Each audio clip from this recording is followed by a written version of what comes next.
अस्सलाम वालेकुम नाज़रीन, आप देख रहे हैं ज्योत न्यूज और मैं हूं एमएल आरिक डेली इश्यूज के साथ। नाज़रीन, कुछ नई डेवलपमेंट आपके सामने रखूंगा और खुसूसन इमरान खान साहब के ऊपर बात होगी। इमरान खान साहब एक तो सुबह अपना इंसदाद दहशतगर्दी एक्ट की अदालत में पेश हुए और उसके बाद उन्होंने उसमें क्या कहा और उसके बाद की एक जो नई ताजा जो डेवलपमेंट सामने आई है वो आपके सामने रखूंगा। इमरान खान साहब ने एक इंटरव्यू दिया है कामरान खान को दुनिया न्यूज के ऊपर, उस पर बात करेंगे उन्होंने उसमें क्या कहा है और उसके इमरान खान साहब के इसी इंटरव्यू के मुतालिक पहले क्या हुआ था, सारी जो बात होगी इमरान खान साहब के इस इंटरव्यू के मुतालिक होगी।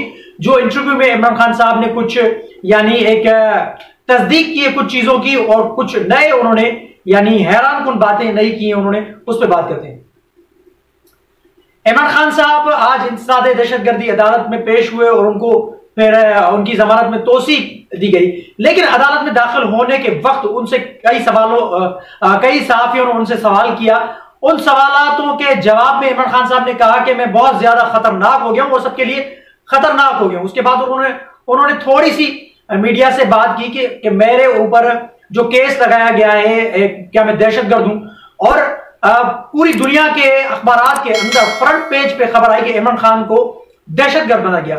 मैंने कोई दहशतगर्दी नहीं की, मैंने सिर्फ एक कानूनी यानी एक राह अख्तियार करने के हवाले से मैंने उस वक्त उस जज के हवाले से बात की थी, क्योंकि शहबाज गिल को तशद्दुद किया गया था एक अपना हवालात के अंदर, और फिर मैंने जो बात की वो कस्टोडियन टॉर्चर के हवाले से एक बात की थी कि हम कानूनी कार्रवाई करेंगे। ये क्या दहशतगर्दी होती है?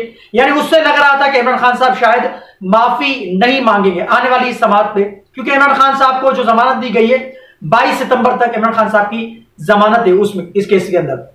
अब यह है कि आने वाली समाअत में इमरान खान साहब आया कि माफी मांगेंगे या नहीं, ये तो बात रह गई यानी सुबह से लेकर दोपहर और शाम तक की। यानी शाम के बाद अचानक एक ये खबर आई है इमरान खान साहब का जो इंटरव्यू ये दुनिया न्यूज पे अभी 9:30 बजे चलेगा, क्योंकि जब मैं रिकॉर्डिंग कर रहा हूं तब हो सकता है उसके थोड़ी देर बाद इमरान खान साहब का पूरा वो इंटरव्यू चले, लेकिन मैंने थोड़ी बहुत इंफॉर्मेशन इकट्ठी कर ली है इमरान खान साहब की, वो आपके साथ शेयर करूंगा और आपके सामने रखूंगा। लेकिन इससे पहले क्या होता है, जब फैसलाबाद के जलसे में इमरान खान साहब जब तकरीर के दौरान आर्मी चीफ की तकर्रुरी के हवाले से एक मुतनाज़ा बयान जारी करते हैं, उस मुतनाज़ा बयान के बाद इमरान खान साहब का कोई इंटरव्यू कामरान खान साहब के साथ जो सीनियर सहाफी है कामरान खान उनके साथ एक रखा गया था, तो इंटरव्यू भी उनका वो ऑन एयर नहीं किया गया।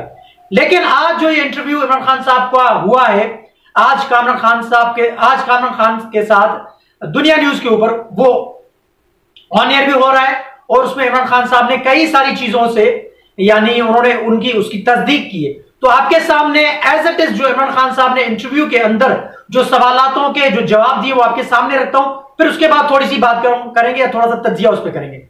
इमरान खान साहब से पूछा गया कि जी आप इस हुकूमत के हवाले से यानी क्या करना चाहते हैं और ये हुकूमत के साथ आप क्यों नहीं चलना चाह रहे और इस हुकूमत के आप पीछे क्यों पड़ गए यानी इस हवाले से। तो इमरान खान साहब ने कहा कि एनआरओ इन्होंने ले लिया, इन लोगों ने अपनी करप्शन के केसेस माफ करा दिए, नेब से ये क्लियर हो गए, एफआईए से क्लियर हो गए, जितनी देर ये बैठे रहेंगे मुल्क उतनी देर दलदल में धंसता चला जाएगा।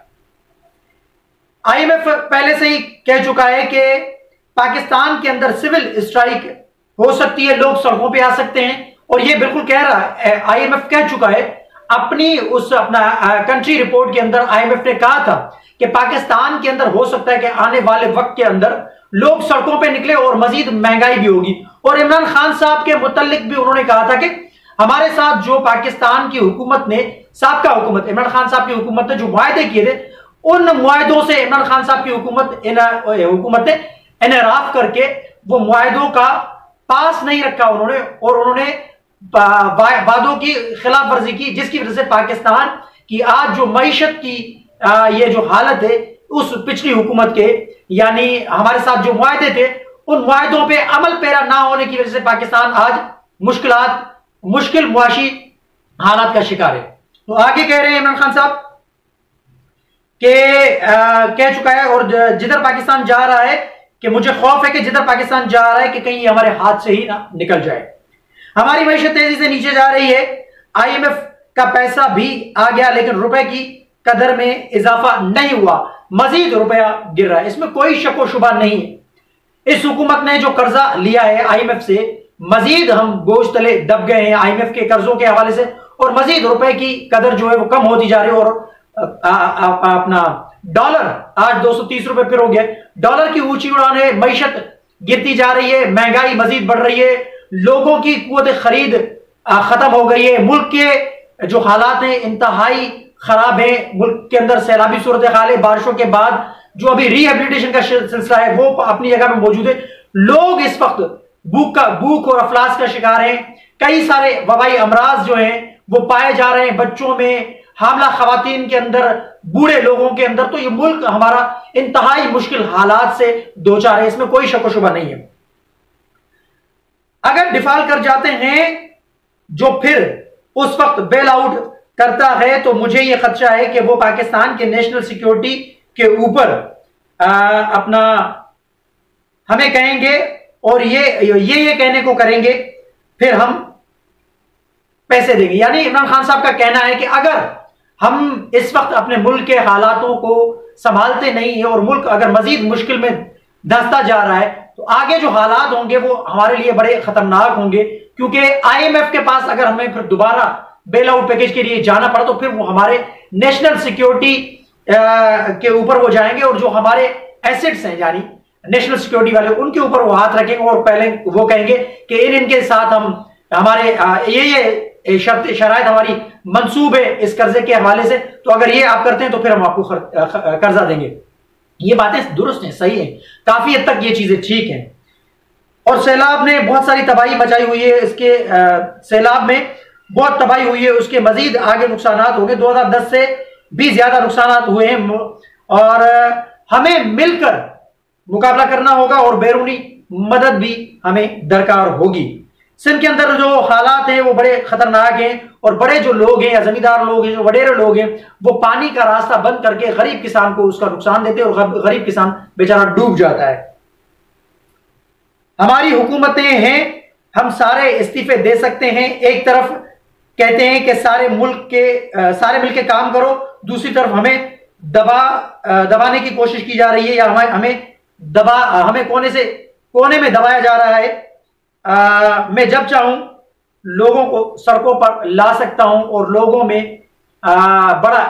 लोगों के अंदर बेचैनी है बड़ी, और मैं जब चाहूं यानी इस्लामाबाद को ब्लॉक कर सकता हूं। इमरान खान साहब कहते हैं कि मैं बातचीत करने के लिए तैयार हूं, लेकिन कुछ दिन पहले या कुछ अर्सा पहले इमरान खान साहब ने कहा था कि मैं इन चोरों से बातचीत नहीं कर सकता, सबसे बात कर सकता हूं लेकिन चोरों के साथ बातचीत नहीं कर।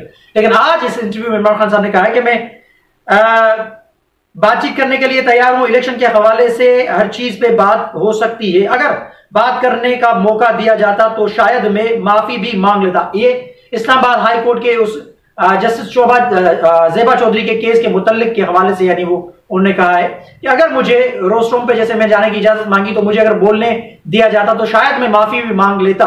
और अगर उन्होंने कहा है कि हो सकता है कि आने वाली समात में मैं माफी भी मांगू, मुल्क की मफाद में मैं हर किस्म की कोशिश के लिए, हर किस्म की बातचीत करने के लिए तैयार हूं।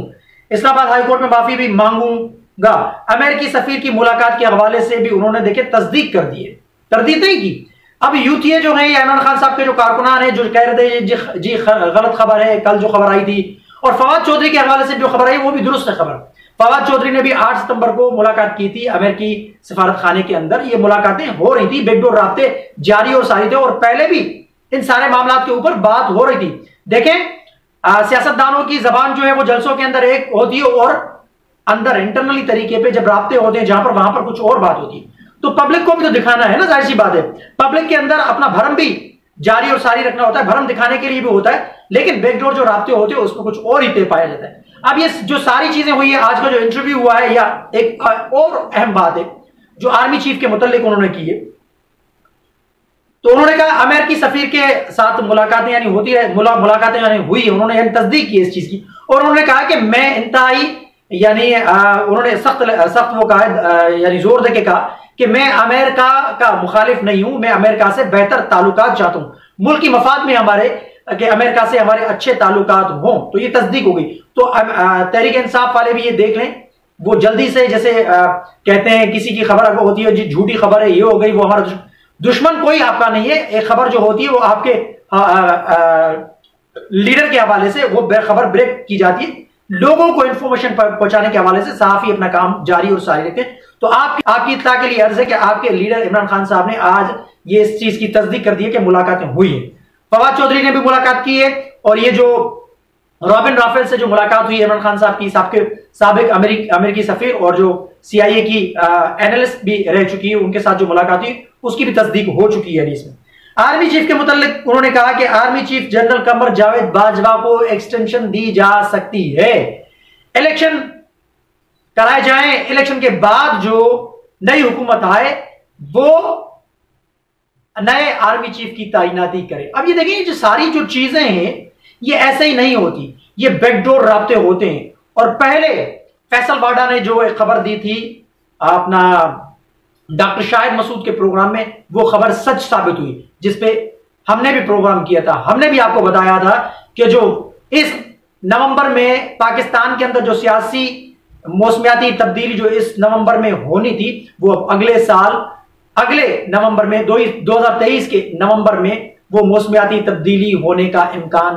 वाज़ेह हो चुका है। तो ये खबर हमारी भी, हमने जो वीलॉग किया था वो भी दुरुस्त था, और फैसल वाडा ने जो बात की थी वो बिल्कुल करेक्ट थी, वो सही साबित हुई। इमरान खान साहब ने आज उस चीज की तस्दीक कर दी, यानी आर्मी चीफ को एक्सटेंशन मिलने जा रही है, ये कंफर्म हो गई इमरान खान साहब के इस प्रोग्राम के बाद। बहुत बड़ी खबर है ये, क्योंकि काफी सारे लोगों को तो ये हजम नहीं होगी ये बात, क्योंकि इमरान खान साहब मुखालफत कर रहे थे और इमरान खान साहब के ताल्लुकात जो खराब थे। शेख रशीद ने भी आज खबर एक दी है, शेख रशीद ने भी कहा है कि इमरान खान साहब के राब्ते एस्टेब्लिशमेंट के साथ हुए हैं, लेकिन आने वाले कुछ दिनों में उसके सबरात आना शुरू हो जाएंगे। लेकिन इमरान खान साहब के इस इंटरव्यू के बाद सारी चीजें वाज़ेह हो गई कि बैकडोर राब्ते जो चल रहे थे, यानी बर्फ पिघलने लगी है, दोनों अतराफ से बर्फ पिघलने लगी है। इलेक्शन के हवाले से इलेक्शन 2023 के अंदर ही होंगे, ये बात आप याद रख लें। इलेक्शन 2023 में होंगे, क्योंकि सुबह मौलाना फजल रहमान ने भी कहा था कि इलेक्शन अपने वक्त पे मुकर्रर हो सके, और उन्होंने तो पार्लियामेंट की मुद्दत के हवाले से भी एक्सटेंशन की बात की थी। अब जब पार्लियामेंट की एक्सटेंशन की बात हुई है, तो आर्मी चीफ की भी एक्सटेंशन की बात जो बीच में हो रही थी वो तस्दीक हो चुकी है उसकी, और एक्सटेंशन मेरे ख्याल से आर्मी चीफ की एक्सटेंशन भी हो जाएगी, क्योंकि इमरान खान साहब ने इस चीज की तस्दीक कर दी है। अब यह मजीद कामरान खान के प्रोग्राम में इमरान खान साहब का इंटरव्यू चलेगा, वो आप भी देखिएगा। और हमने जो हमारे सामने जो सारी चीजें आपके पास हमारे सामने जो सारी चीजें इमरान खान साहब के इंटरव्यू के मुतालिक जो चीजें आई आपके सामने रखी है, नई डेवलपमेंट आपके सामने रखी है इमरान खान साहब के इस इंटरव्यू के हवाले से। देखिए, बैकडोर राब्ते होते हैं और राब्ते होते रहते हैं, बर्फ पिघल गई है और मामला हो सकता है कि आने वाले कुछ दिनों में मजीद बेहतरी आए। अब ये एस्टेब्लिशमेंट का प्रेशर भी हो सकता है, इमरान खान साहब की जो नरमी थी और बैकडोर जो राब्ते जो हो रहे थे उसकी वजह से भी, क्योंकि इमरान खान साहब ने अपने अपना जो लबो लहजा है वो जलसों के अंदर भी काफी नरम कर दिया था, क्योंकि वो जो गुजरांवाला का जो जलसा था उसमें वो कई चीजें कहने के लिए आए थे, लेकिन उन्होंने सारी चीजें रोक दी। तो उनको कंफर्म हो गया था, या उनको एक प्रेशर आया होगा कि भाई आप ऐसी चीजें ना करें वरना हम ये कर देंगे। तो ये बैकडोर राब्ते थे, उन्होंने काम कर दिखाया। बैकडोर राब्तों की वजह से ये बर्फ पिघली है और ये मामला आज एक्सटेंशन के हवाले से भी वाज़ेह हो चुके। अमेरिकी सफीरों से मुलाकातों के हवाले से भी सारी चीजें खुलकर सामने आ गई, और बातचीत करने के भी हवाले से इमरान खान साहब अब राजी हो चुके हैं, क्योंकि ये सारा पर्दे के पीछे आपको पता है कि कौन सारी मुलाकातें कराता है, कौन सारी गेम बनाता है और बिगाड़ता है, आप सबको पता है। तो कमेंट सेक्शन में अपनी राय का इजहार जरूर कीजिएगा। तब तक के लिए अल्लाह हाफ़िज़।